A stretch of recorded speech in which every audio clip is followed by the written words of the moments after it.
नमस्कार दोस्तों। तो मैं अंकित आप सभी लोगों का आपके अपने चैनल में हार्दिक स्वागत करता हूं। आशा करता हूं आप लोग हमेशा की तरह अच्छे से होंगे, कुशल मंगल होंगे, स्वस्थ होंगे और सबकी सहायता कर रहे होंगे। ऐसा मैं हमेशा आप लोगों के लिए भगवान से दुआ करता हूं, कामना करता हूं। तो आज मैं फिर से आपके सामने प्रस्तुत हूं श्री दुर्गा सप्तशती के अध्याय 5 को लेके। तो आज हम लोग इसका पाठ करेंगे। तो हमेशा की तरह जो है भगवान गणेश जी का आह्वान करते हुए हम इसे प्रारंभ करेंगे। तो जय श्री गणेशाय नमः। वक्रतुंड महाकाय सूरकोटि समप्रभा निर्विघ्नं कुरु देव सर्व कार्येषु सर्वदा। जय श्री गणपति बप्पा मोरया। जय माता दी।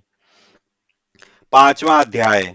देवताओं द्वारा देवी की स्तुति। चंड मुंड के मुख से अंबिका के रूप की प्रशंसा सुनकर शुंभ का अपने दूत के पास भेजना, दूत को भेजना और दूत का निराश लौटना। तो ये तो शीर्षक है हमारे पांचवें अध्याय का कि देवताओं द्वारा देवी की स्तुति कैसे की गई और चंड मुंड के मुख से अंबिका के रूप की किस तरीके से प्रशंसा हुई। और शुंभ ने अपने एक दूत को भेजा था देवी माँ के पास और उसकी बात ना मान के कौन सी बात को देवी माँ ने नहीं माना और दूत को निराश होकर वापस लौटना पड़ा। तो ये हम लोग देखेंगे कि किस तरीके से इन्होंने विनियोग।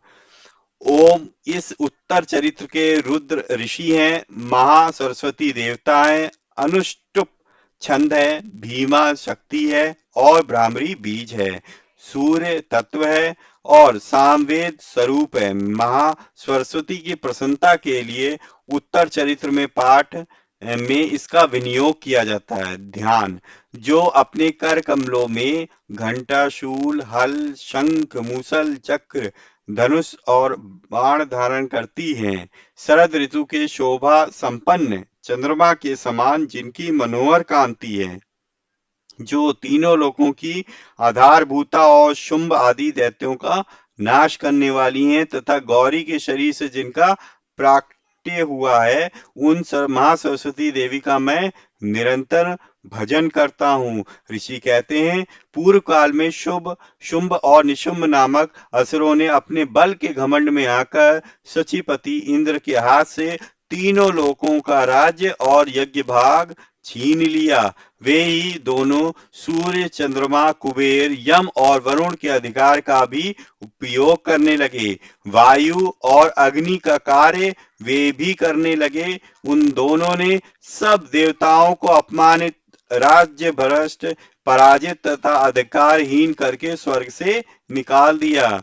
उन दोनों महान असुरों से तिरस्कृत देवताओं ने अपराजिता देवी का स्मरण किया और सोचा, जगदम्बा देवी ने हम लोगों को वर दिया था कि आपत्ति काल में स्मरण करने पर मैं तुम्हारी सब आपत्तियों को तत्काल नाश कर दूंगी। यह विचार कर देवता गिरिराज हिमालय पर गए। वहां भगवती विष्णु माया की स्तुति करने लगे। देवता बोले, देवी को नमस्कार है, माँ देवी शिवा को सर्वदा नमस्कार है, प्रकृति एवं भद्रा को प्रणाम है। हम लोग नियम पूर्वक जगदम्बा जी को नमस्कार करते हैं, रौद्रा को नमस्कार करते हैं, नित्या, गौरी एवं धात्री को बारंबार नमस्कार है।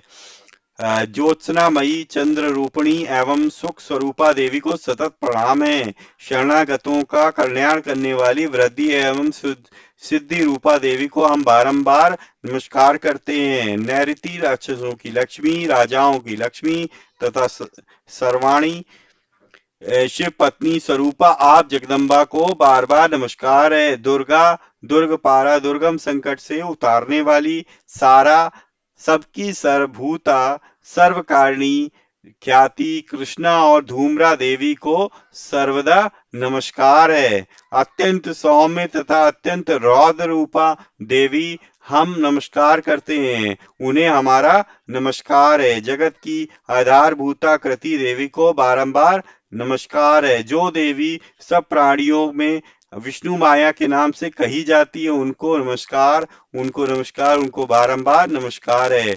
जो सब देवी प्राणियों में चेतना कहलाती है, उनको नमस्कार, उनको नमस्कार, उनको बारंबार नमस्कार है।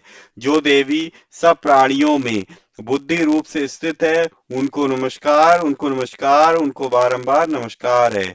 जो देवी सब प्राणियों में निद्रा रूप से स्थित है, उनको नमस्कार, उनको नमस्कार, उनको बारंबार नमस्कार है। जो देवी सब प्राणियों में क्षुधा रूप से स्थित है, उनको नमस्कार, उनको नमस्कार, उनको बारंबार नमस्कार है। जो देवी सब प्राणियों में छाया रूप से स्थित है, उनको नमस्कार, उनको नमस्कार, उनको बारंबार नमस्कार है। जो देवी सब प्राणियों शक्ति रूप में स्थित है, उनको नमस्कार, उनको नमस्कार, उनको बारंबार नमस्कार है। जो देवी सब प्राणियों में तृष्णा रूप से स्थित है, उनको नमस्कार, उनको नमस्कार, उनको बारंबार नमस्कार है। जो देवी सब प्राणियों में शांति क्षमा रूप से स्थित है, उनको नमस्कार, उनको नमस्कार, उनको बारंबार नमस्कार है।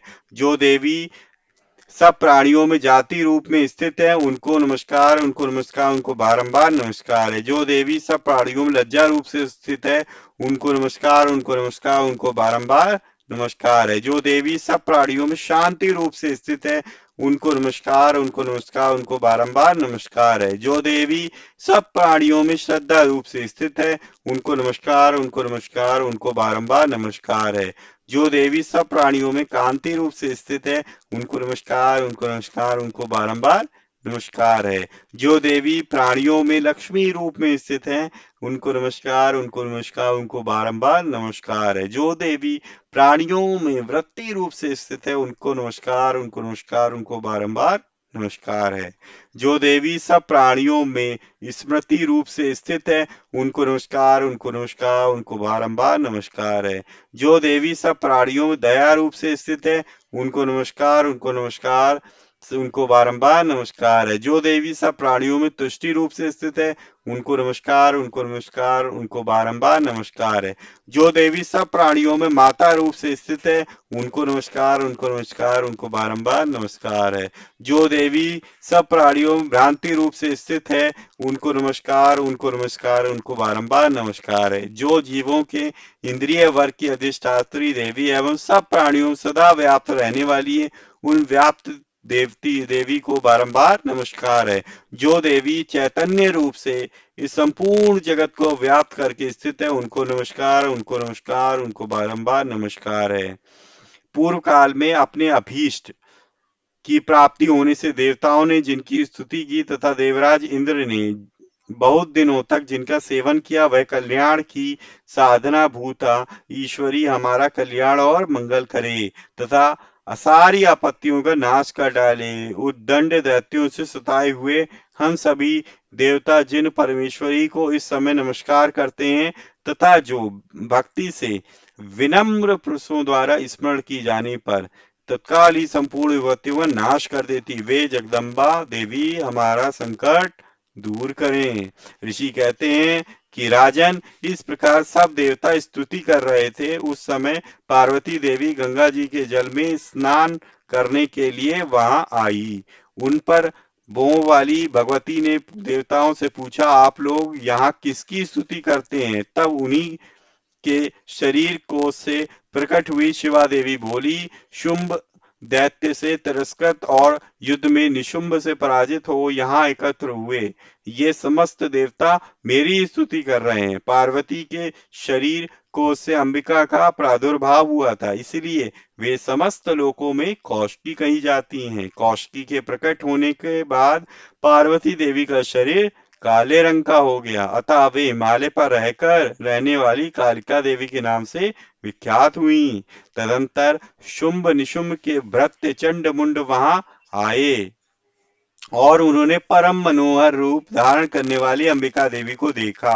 फिर वे शुंभ के पास जाकर बोले, हे महाराज, एक अत्यंत मनोहर स्त्री है जो अपनी दिव्य कांति से हिमालय को प्रकाशित कर रही है। वैसा ही उत्तम रूप कहीं किसी ने नहीं देखा होगा। हे असुरेश्वर, पता लगाइए वह देवी कौन है और उसे ले लीजिए। स्त्रियों में वह तो रत्न है, उसका प्रत्येक अंग बहुत ही सुंदर है तथा वह अपने श्री अंगों से की प्रभा से संपूर्ण दिशाओं में प्रकाश फैला रही है। हे दैत्यराज, अभी वह हिमालय पर्वत पर ही मौजूद है, आप उसे देख सकते हैं। हे प्रभु, तीनों लोकों में मणि, हाथी और घोड़े आदि जितने भी रत्न हैं, वे सब इस समय आपकी घर में शोभा पाते हैं। हाथियों में रत्नभूत ऐरावत, यह परिजात का वृक्ष और यह उच्च श्रवा घोड़ा, यह सब आपने इंद्र से लिया है। हंसों में जुता हुआ यह विमान भी आपके आंगन में शोभा पाता है। यह रत्नभूत अद्भुत विमान जो पहले ब्रह्मा जी के पास था, अब आपके पास लाया गया है। यह पद्म, महापद्म नामक निधि आप कुबेर से छीन लाए हैं। समुद्र ने भी आपकी किंचिकनी नाम की माला भेंट की है, जो केसरों से सुशोभित है और जिसके कमल कभी कुमलाते नहीं है। स्वर्ण की वर्षा करने वाला वरुण का छत्र भी आपके घर में शोभा पाता है, तथा यह श्रेष्ठ रथ जो पहले प्रजापति के अधिकार में था, अब आपके पास मौजूद है। हे दैत्येश्वर, मृत्यु की उत्क्रांतिका नाम वाली शक्ति भी आपने छीन ली है, तथा वरुण का पाश और समुद्र में होने वाले सब प्रकार के रत्न आपके भाई निशुंभ के अधिकार में है। अग्नि ने भी स्वतः शुद्ध किए हुए 2 वस्त्र आपकी सेवा में अर्पित किए हैं। हे दैत्यराज, इस प्रकार सभी रत्न आपने एकत्र कर लिए हैं। फिर जो यह स्त्रियों में रत्न रूप कल्याणमयी देवी है, आप इसे आप क्यों नहीं अपने अधिकार में ले लेते?